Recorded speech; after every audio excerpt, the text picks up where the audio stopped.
두 번째 강력 사건의 단서는 이건데요. 무속인과 무속인. 숯불. 화로 같은데. 화로? 예. 두 번째 사건의 단서는 무속인과 화로입니다. 어떤 사건일지 함께 보시죠. 충격적인 강력 사건이 발생했습니다. 숯불 고문 끝 조카 살해, 무시무시한 사건인데 지난해 9월 인천 부평구의 한 음식점 70대 무속인이 자녀와 신도들을 불러 조카를 철제 구조물에 결박하고요. 3시간 동안 숯불로 고문을 했습니다. 화상으로 인한 다발성 장기 부전으로 사망에 이르렀습니다. 범행 이유는 뭘까요? 가게 일을 그만두겠다라고 조카가 선언을 하자 갑자기 악귀를 퇴치해야 한다라며 범행을 준비했습니다. 알고 봤더니 조카가 이 70대 무속인의 주 수입원 역할을 했다. 그 가게가 조카가 떠나려 하자 퇴마를 한다라며 죽음에 이르게 했다. 반장님, 이거 무슨 사건입니까?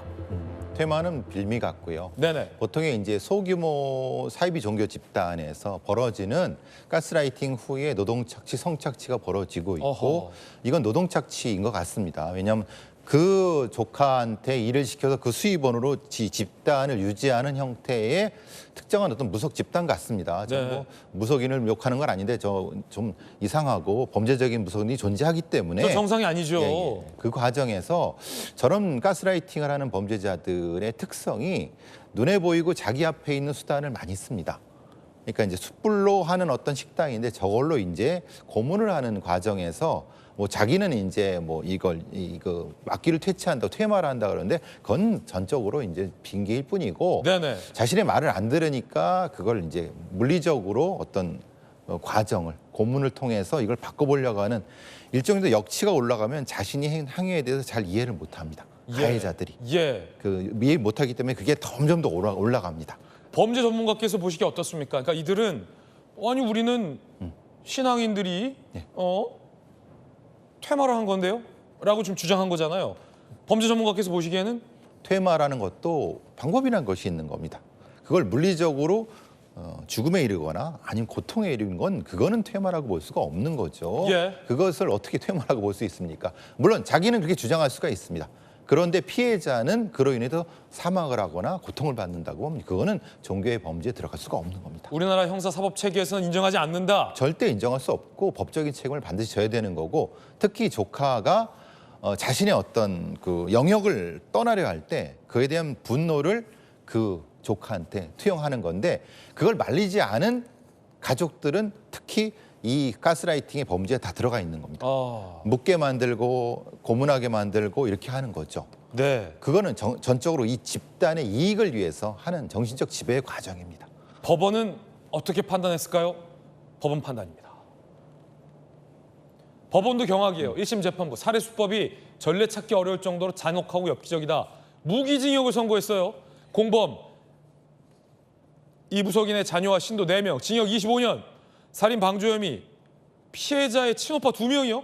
예. 방조했어요. 징역 10년. 아니 이게 무슨 말입니까? 피해자의 가족도 역시 이 무속인한테 가스라이팅을 당해갖고 물론 네. 다 혈연 관계지만은 직계도 역시 이 묻고 행위를 하는 걸 다 같이 했다는 겁니다. 그러니까 소규모 어떤 사이비 종교 집단이 저런 경우가 많습니다. 네. 일종의 공범의식을 만들어갖고 예. 우리 다 같은 한 편이야라고 해서 그들한테 피해자를 어떤 학대하게 시키는 방법입니다. 아니 반장님 이런 식의 어떤 가스라이팅 사건 중에서 가장 잔인하고 강력한 사건인 것 같은데 사람이 굉장히 이성적인 존재라고 생각하잖아요. 근데 이런 가스라이팅에 쉽게 넘어갑니다. 예, 이것이 개인 대 개인의 관계는 이성적인 게 통할 수 있지만 집단화되면은 책임이 분산이 돼 버립니다. 그리고 책임이 누구한테 이 종교로 넘어가게 되는 거예요. 그러니까 종교로 넘어가기 때문에 개인의 어떤 범죄 의식이나 어떤 죄 의식이 사라져 버리게 됩니다.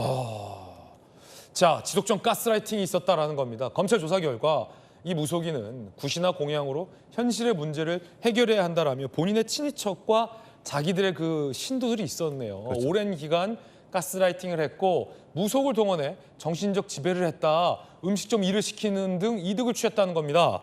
그러면서요. 1심 재판부가 이렇게 얘기했습니다.